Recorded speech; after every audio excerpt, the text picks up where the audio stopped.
Part 5 की शुरुआत में हम देखते हैं कि सिनहोंग युलोंग के दोस्तों के साथ डिनर कर रही थी। वो उसे कहती है कि स्वीट कॉर्न तुम्हारे फेवरेट है तो इसे तुम्हें और ज़्यादा खाना चाहिए। उसके बाद वो युलोंग के दोस्तों से पूछती है कि क्या तुम्हें फेबाई की कजिन बावर के बारे में कुछ पता है। युलोंग पूछता है कि तुम्हें उसके बारे में क्यों जानना है। जिन्होंग कहती है कि ऐसा कुछ नहीं है, वो तो बस बावर को देखकर मुझे ऐसा लगा कि वो फेबाई को पसंद करती है, तो मैं सोच रही थी कि फेबाई उसे लेकर क्या सोचता होगा। ये सुनकर युलोंग तुरंत बोल पड़ता है कि उसे उस लड़की में जरा सा भी इंटरेस्ट नहीं है। जिन्होंग कहती है कि तुम ऐसा कैसे कह सकते हो, तुम फेबाई थोड़ी ना हो, वैसे भी फेबाई तो बहुत ही ज्यादा अच्छा लड़का है, उसे बावर जैसी लड़की सूट नहीं करती। ये सुनकर युलोंग का एक दोस्त उसे पूछता है कि युलोंग और फेबाई दोनों में से कौन बेस्ट है, तो वो कहती है कि ऑफ कोर्स युलोंग। अगले दिन बावर को ये पता चलता है कि फेबाई किसी से शादी करने वाला है। ये जानकर वो काफी ज्यादा अपसेट हो जाती है। दूसरी तरफ युहेंग अपनी माँ यानी कि एम्प्रेस से ये कह रहा था कि आप 13वें अंकल की शादी सिनहोंग से मत होने दीजिए। अगर वो मुझसे शादी नहीं करेगी तो उसकी शादी 13वें अंकल से भी नहीं होनी चाहिए। ये सुनकर एम्प्रेस उसे कहती है कि मैंने तुमसे पहले ही कहा था कि तुम 13वें अंकल से पंगा मत लेना। अभी के लिए तुम उतने ज्यादा पावरफुल नहीं हो, एक बार तुम पावरफुल बन जाओ फिर जो चाहे वो तुम कर सकते हो। युहेंग अपनी माँ से फिर से शादी के बारे में बात करता है तो उसकी माँ कहती है कि तुम चिंता मत करो, इसे मैं हैंडल कर लूंगी। जिन्होंग जब युलोंग से मिलने के लिए आती है तो उसका बॉडीगार्ड कहता है कि लॉर्ड वॉर तो किसी काम की वजह से अभी बाहर गए हैं। जिन्होंग कहती है कि कोई बात नहीं, मैं उससे कल मिल लूंगी। तो बॉडीगार्ड कहता है कि कल आपकी शादी है, अगर आपको तैयारियां करने में मेरी कोई मदद चाहिए तो आप मुझे कह सकती है। दूसरी तरफ युलोंग बावर से मिलने के लिए गया था। बावर उसे कहती है कि फेबाई तुम इस तरह से शादी नहीं कर सकते। युलोंग उसे कहता है कि तुम्हें यहाँ पर इस तरह से नहीं आना चाहिए था। बावर कहती है कि अगर मैं यहाँ पर नहीं आती तो तुम तो उस सिनहोंग से शादी कर लेते। सभी लोग ये सोचते हैं कि फेबाई नकली है और युलोंग असली है, लेकिन मेरे लिए तो फेबाई ही सब कुछ है। युलोंग कहता है कि हाँ मैं मानता हूँ और मुझे इस बात का गिल्ट भी है कि मेरी वजह से तुम्हारी फैमिली खत्म हो गई, लेकिन मैंने तुमसे वादा किया था कि मैं तुम्हारी फैमिली के दुश्मनों को ढूंढकर उससे तुम्हारा बदला लूंगा एंड तुम्हें भी सेफ रखूंगा। बावर उसे कहती है कि तुम उस डॉक्टर के साथ शादी नहीं कर सकते, अगर तुमने ऐसा किया तो मैं सबको बता दूंगी कि तुम ही फेबाई हो। सोचो, जिन्होंग को जब ये पता चलेगा कि तुम उसे फेबाई और युलोंग बनकर धोखा दे रहे थे तो उसे कैसा लगेगा। ये वाला सीन यहीं पर ही कट होता है। अगले सीन में वो सोच रहा था कि एक झूठ को छुपाने के लिए हमें 100 झूठ बोलने पड़ते हैं। अगर मैं जिन्होंग के साथ शुरुआत से ही ऑनेस्ट रहता तो मुझे आज ये दिन नहीं देखना पड़ता। वो अपने फ्रेंड से पूछता है कि कल अगर मैं शादी ना करूँ तो क्या होगा।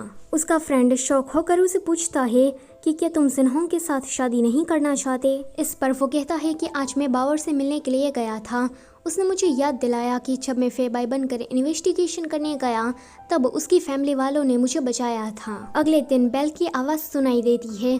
सभी लोग इस बेल की आवाज़ को सुनकर शॉक हो रहे थे। युहेंग सोचता है कि ज़रूर पैलेस में कुछ हुआ होगा, लगता है कि माँ ने अपना काम कर दिया है। अब तो जिन्होंग और 13वें अंकल शादी नहीं कर सकते तो ये मेरे लिए अच्छा चांस है। जिन्होंग बॉडीगार्ड से पूछती है कि ये बेल की आवाज़ कैसी है, तो बॉडीगार्ड कहता है कि पैलेस में एम्प्रेस डाउचर की मौत हो गई है। जिन्होंग कहती है कि इसका मतलब ये है कि उसके मातम में हम दोनों शादी नहीं कर सकते। तभी ही वहाँ पर युलोंग आता है एंड कहता है कि सॉरी, अब हम दोनों शादी नहीं कर सकते। वो कहती है कि इसमें तुम्हारी थोड़ी ना गलती है, तुम्हें माफी मांगने की कोई जरूरत नहीं है, ये तो बस एक कोइंसिडेंस था। वो कहता है कि ये इत्तेफाक नहीं था। वो कहती है कि छोड़ो भी से, अब हमारी शादी 6 महीने के बाद होगी। तो वो कहता है कि क्या तुम 6 महीने के बाद मुझसे शादी करोगी। वो कहती है कि हाँ। इस पर वो उसे गले लगा लेता है एंड सोचता है कि अगर तुम्हें ये बात पता चल जाए कि शादी मेरी वजह से टूटी है तो तुम क्या मुझसे नफरत करोगी। अगले सीन में जिन्होंग फेबाई के पास गई थी क्योंकि कैपिटल में एक और मर्डर हो गया था। जिन्होंग उसे कहती है कि देखो ना, मैं तो तुम्हारी कितनी मदद कर रही हूँ, तो बदले में मुझे कुछ तो मिलना चाहिए ना। तो फेबाई कहता है कि तुम जो कहोगी वो मैं तुम्हें लाकर दूंगा। ये सुनकर जिन्होंग सोचती है कि ऐसी बात तो एग्जैक्ट युलोंग ने भी उससे कही थी। वो युलोंग के बॉडीगार्ड से कहती है कि युलोंग को यहाँ पर बुलाकर लाओ क्योंकि मुझे उससे मिलना है। फिर वो सोचती है कि ये नहीं हो सकता, लगता है कि मैं कुछ ज्यादा ही ओवर थिंकिंग कर रही हूँ। तभी ही वहाँ पर बावर आती है।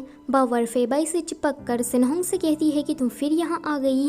देखो मैं तुम्हें बता दूं कि फेबाई मेरा है, तो तुम ना उससे दूर रहो। सिन्होंग कहती है कि तुम क्या अपने लाइफ सेवियर के साथ ऐसा बर्ताव करती हो। बावर कहती है कि फाड़ में जाओ तुमसे तो बहस करना ही बेकार है। फिर वो फेबाई से कहती है कि मैं तुम्हारे लिए तुम्हारा फेवरेट स्वीट्स कॉर्न लाई हूँ। ये सुनकर सिन्होंग सोचती है कि क्या युलोंग और फेबाई दोनों को ही स्वीट कॉर्न पसंद है। तभी ही वहाँ पर युलोंग आता है, तो उसे देखकर सिन्होंग युलोंग के साथ वहाँ से चली जाती है। उसे ऐसे जाते देखकर फेबाई को बड़ा गुस्सा आता है, क्योंकि सिन्होंग जिसके साथ गई वो फेक युलोंग था एंड असली युलोंग अभी फेबाई बना हुआ था। बावर कहती है कि उस लड़की में ऐसी क्या खास बात है जो मुझ में नहीं है।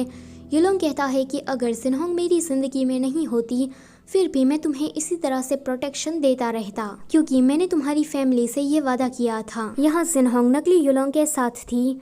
वो उसे कहती है कि तुम मुझे उठा कर ले जाओ, लेकिन वो ऐसा नहीं कर रहा था, तो सिन्होंग जिद करने लगती है। वापस आते टाइम युलोंग काफी ज्यादा थक गया था, तो सिन्होंग उसे कहती है कि क्या तुम मेरे साथ सोना चाहते हो, क्योंकि तुम काफी ज्यादा वीक हो। ये सुनकर वो नकली युलोंग वहाँ से भागकर असली युलोंग के पास आता है। वो कहता है कि लॉर्ड वॉर आगे से ऐसा नहीं होगा, वो तो सिचुएशन ही ऐसी हो गई थी कि मुझे आपका भेस बदलना पड़ा। युलोंग कहता है कि ये आखिरी बार है, आगे से ऐसा मत करना। उसके बाद युलोंग फेबाई की वाइट हेयर वाली विग, उसका कॉस्ट्यूम, उसका मास्क सभी निकाल कर फिर से युलोंग बन जाता है। फिर वो उसे कहता है कि सिन्होंग थोड़ी सेंसिटिव है, तो आगे चलकर तुम उससे संभल कर बिहेव करना। वो नकली युलोंग कहता है कि आपने तो ठीक कहा, वो तो काफी ज्यादा क्यूट है। युलोंग थोड़ा जेलस होकर कहता है कि क्या उसने तुम्हारे सामने क्यूट एक्ट किया, तो वो कहता है कि हाँ, फिर कहता है कि नहीं। उसके बाद वो कहता है कि उसने क्यूट एक्ट इस चेहरे को देखकर किया जो कि आपका था। युलोंग कहता है कि बस करो, तुम मुझे कितना कंफ्यूज करोगे,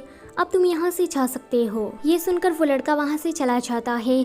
फेक युलोंग जो लड़का बना था वो असल में युलोंग का ही एक दोस्त था। उसका नाम वुशुआंग था।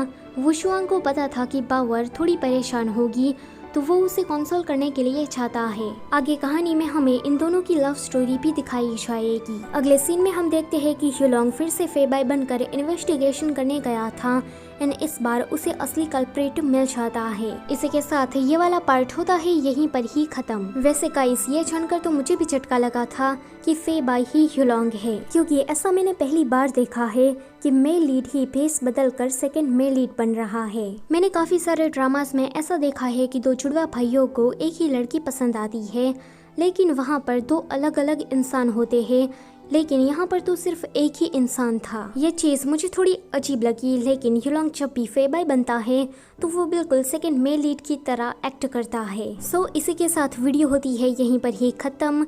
Don't forget to like, share and subscribe. Thank you for watching.